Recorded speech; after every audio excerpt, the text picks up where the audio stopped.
Bienvenidos navegantes, marineros, futuros patrones y amantes del salitre. Estáis escuchando el podcast oficial de la Escuela Náutica Dinghy, donde el mar es tu aula, el viento tu profesor y Guillermo es ese compañero que siempre te dice tranquilo, que esto es fácil, justo antes de explicarte algo que es complicadísimo. Oye, tampoco es para tanto. Yo solo intento que la gente no se me duerma mientras hablamos del RIPA, que es apasionante, pero claro, si lees como si fuera un BOE mojado, pues no engancha. Por eso estamos aquí. Convertir las reglas del 1 a la 19 del RIPA, Reglamento Internacional para la Prevención de Abordajes, en algo que no solo lo entiendas, sino que intentes recordar cuando estás en el agua. Exacto, porque el RIPA no es un examen, es supervivencia, es convivencia, es evitar que un pesquero de 40 metros te convierta en decoración submarina. Y además es el idioma universal del mar. Da igual si navegas en Almería o en Estocolmo o en el Caribe, las reglas son las mismas. Hoy vamos a recorrerlas todas, desde la regla 1 hasta la regla 19, siguiendo el orden que tenemos en nuestro manual. Así que, chicos, ajustad el chaleco, poned rumbo mental al aprendizaje, arrancamos con las generalidades del RIPA. Vale, vamos a empezar por la regla número 1, que básicamente responde a una pregunta sencilla. ¿Dónde narices se aplica el RIPA? Y la respuesta es en casi todas partes. Si estás en el agua y no en una bañera, probablemente se aplique el RIPA. Sí, porque la gente a veces piensa que el RIPA es solo para grandes mercantes, o para zonas internacionales, o para barcos enormes. Y no, si llevas un kayak, un velero, una moto de agua, un transatlántico o un unicornio hinchable con motor, el RIPA te afecta. Bueno, el unicornio hinchable con motor debería estar prohibido por estética, pero sí, efectivamente, también te afecta. Lo importante es que el RIPA regula la conducta de los buques en el mar, en aguas conectadas al mar y en zonas donde la navegación es posible. Así que si navegas, todo esto te toca. Esta es una de mis favoritas, la regla 2. Es la que te dice, no te escondas detrás del reglamento, porque aunque cumplas todas las reglas al pie de la letra, si haces algo que no tiene sentido y provocas un abordaje, la culpa va a ser tuya. Exacto, el RIPA no es un escudo, es una guía. Y la regla 2 te recuerda que la buena práctica marinera está por encima de todo. Si ves que la situación es peligrosa, aunque la regla diga otra cosa, tú tienes que maniobrar obligatoriamente para evitar el accidente. Y esto es muy importante para los exámenes del PER. Porque a veces la gente piensa, yo tenía preferencia, así es que sigo recto. No. Si ves que el otro no maniobra, tú actúas. La seguridad siempre manda. Y además, esta regla dice algo que es chulo, que todos somos responsables. El patrón, la tripulación, el propietario. Si hay una negligencia, no tenemos ninguna excusa. Y aquí empieza el diccionario del mar. Porque antes de saber quién cede el paso, hay que saber quién es quién. Y el RIPA define conceptos que vamos a usar durante todo el rato que estemos preparando esta audioguía. Vamos con los más importantes. Primero, buque.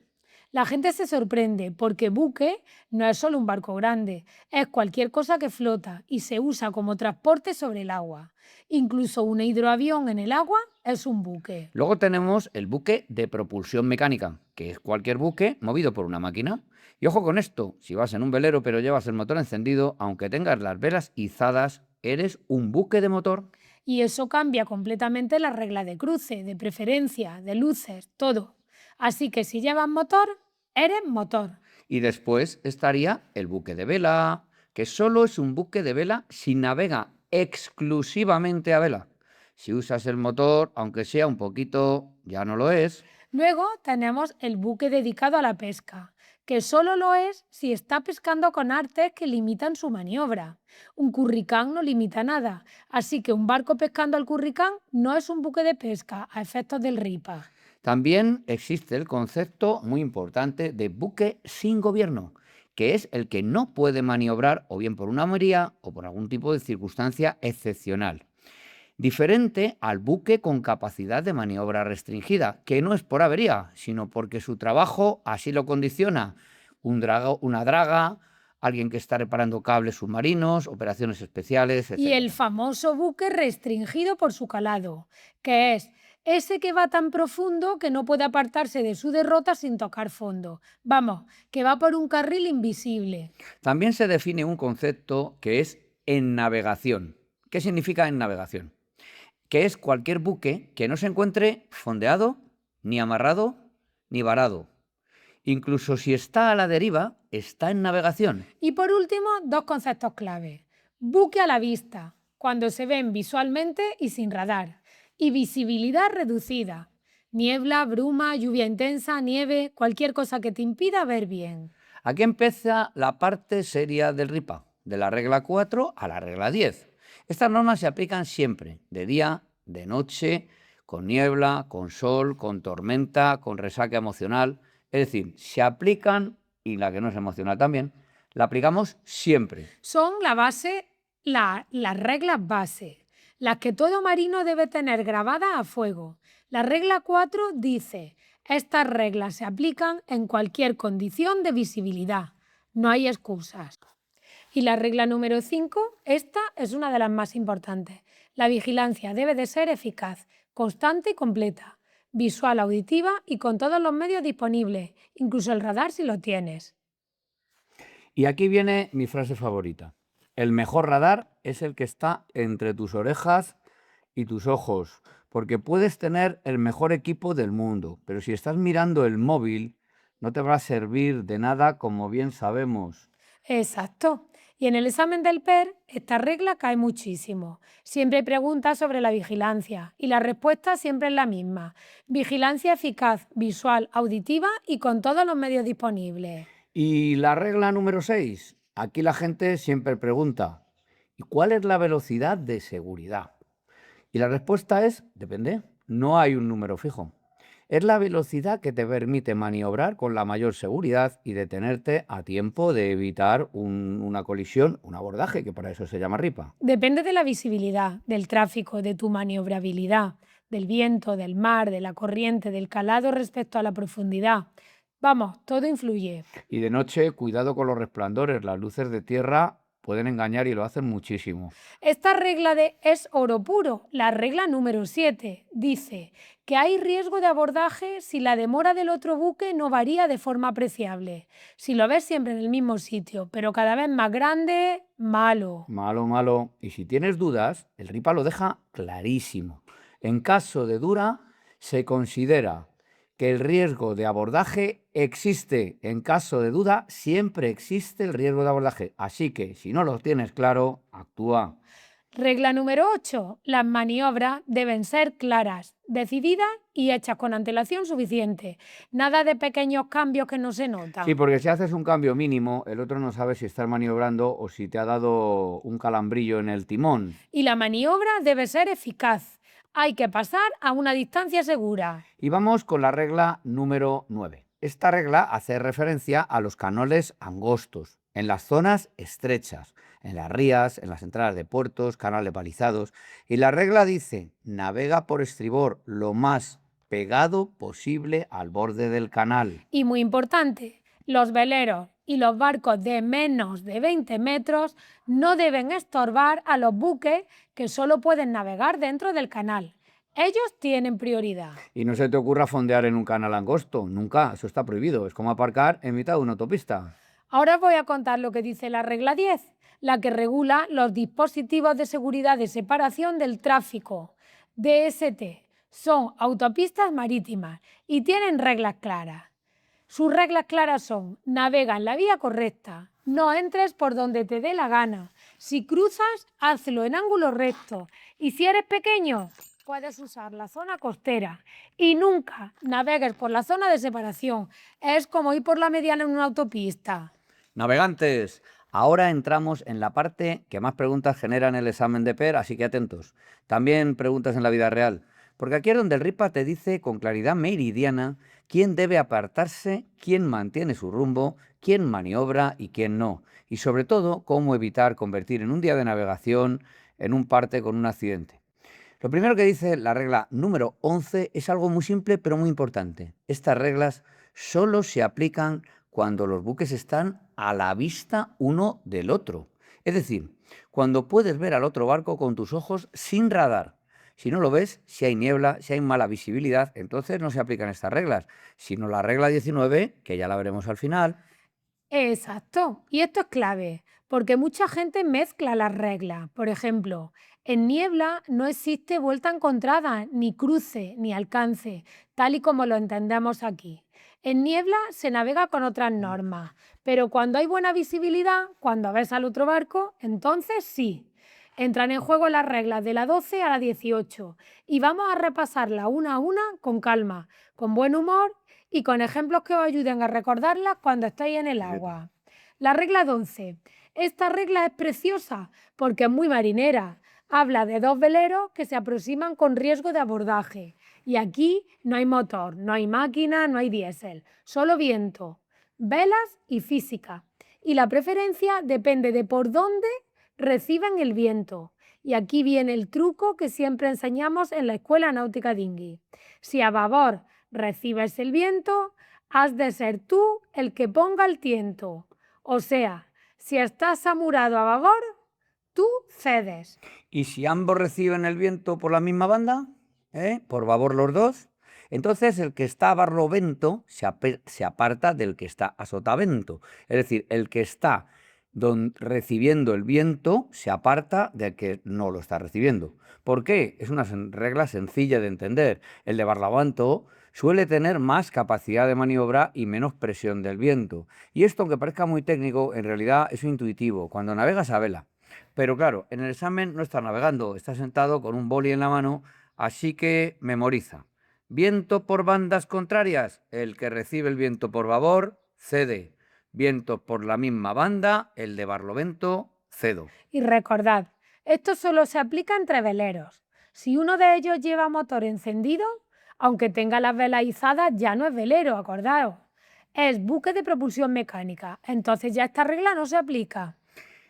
Vamos ahora con la regla número 13, la que hace referencia al alcance cuando un buque alcanza a otro buque. Esta es una de las reglas más importantes de RIPA y además tiene prioridad sobre casi todas las demás. ¿Por qué? Si un buque es alcanzado a otro, da igual si es un velero, un motor, un pesquero, un carguero o un pato de goma gigante con propulsión nuclear. El que alcanza siempre maniobra. Sí, porque el alcanzado no te ve bien. Tú ves su popa, pero él no te ve a ti. Y eso es muy peligroso. Por eso el RIPA dice que un buque que alcanza a otro, cuando se aproxima desde una marcación mayor de 22 grados y medio a popa del través, es decir, desde la aleta, de noche solo vería su luz de alcance. Frase clave. Todo buque que alcance a otro se mantendrá apartado de la derrota del buque alcanzado. No hay excepciones. No hay, pero yo soy velero. No hay, pero yo tengo preferencia. No, si alcanzas, tú maniobras. Esto es muy importante porque mucha gente se confunde.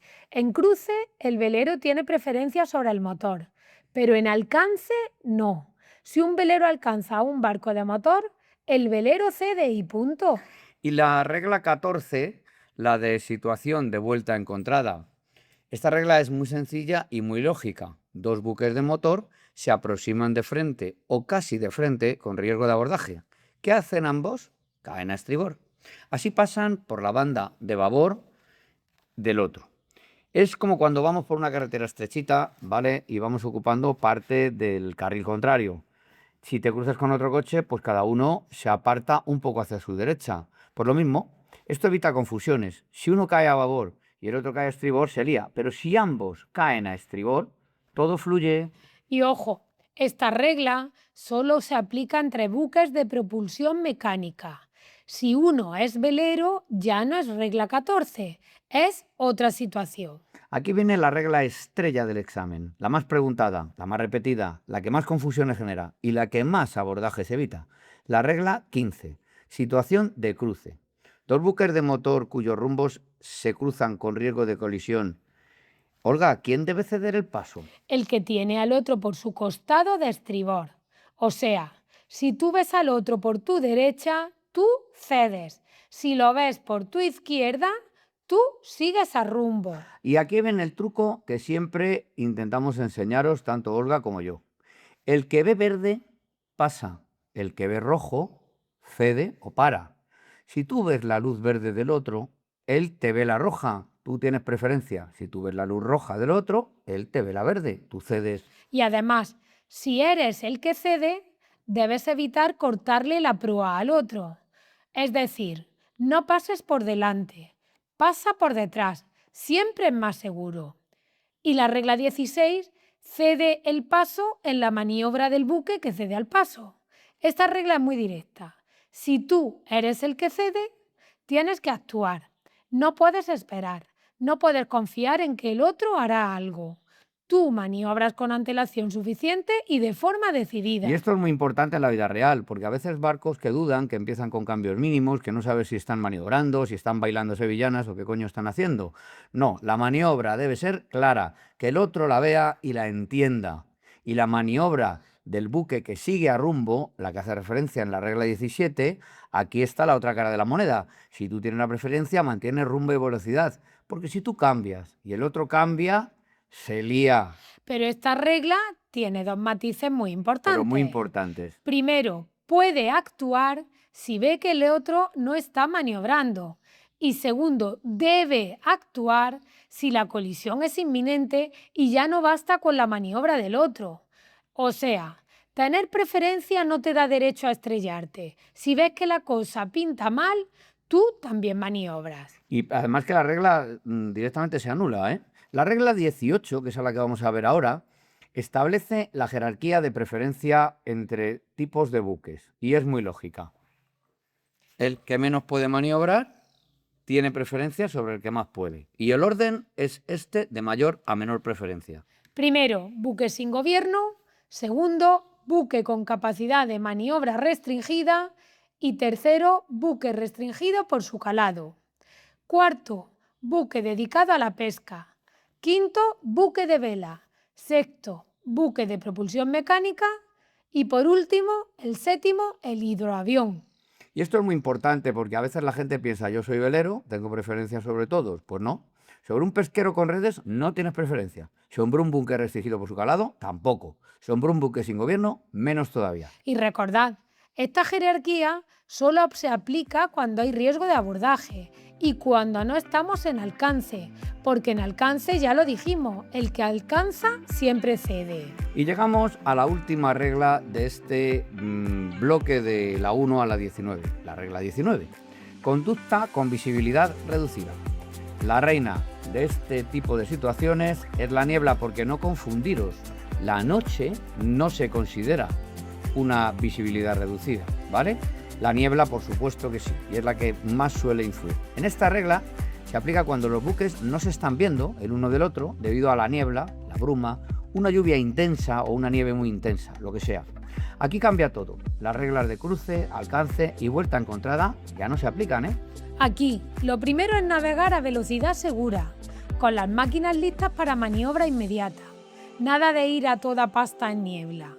Y si detectas otro buque por radar, debes determinar si hay riesgo de abordaje. Y si maniobras, debes evitar dos cosas. Un cambio de rumbo a babor respecto a un buque que está a proa del través y un cambio de rumbo hacia un buque que está por el través o a popa del través. Y si oyes una señal de niebla de otro buque a proa del través y no sabes si hay riesgo, reduce velocidad a la mínima necesaria para mantener gobierno. Incluso puedes dar la arrancada y navegas con extrema precaución. Y con esto, navegantes, hemos recorrido todas las reglas de la 1 a la 19 del RIPA, desde las generalidades hasta la niebla, desde quién cede el paso hasta cómo actuar cuando no ves nada. Y esperamos que no solo lo hayáis entendido, sino que lo recordéis cuando estéis en el agua, porque el RIPA no es una teoría, es vuestra seguridad, es vuestra convivencia, es el respeto, es evitar sustos e intentemos disfrutar del mar. Y como siempre decimos en Dinghy, la teoría que aprendes hoy es la maniobra que practicas mañana. Buena proa a los que estáis en la mar y buena guardia a los que nos cuidáis desde el cielo, la tierra y el mar. Buena proa y buena guardia a todos. Buena proa, chicos.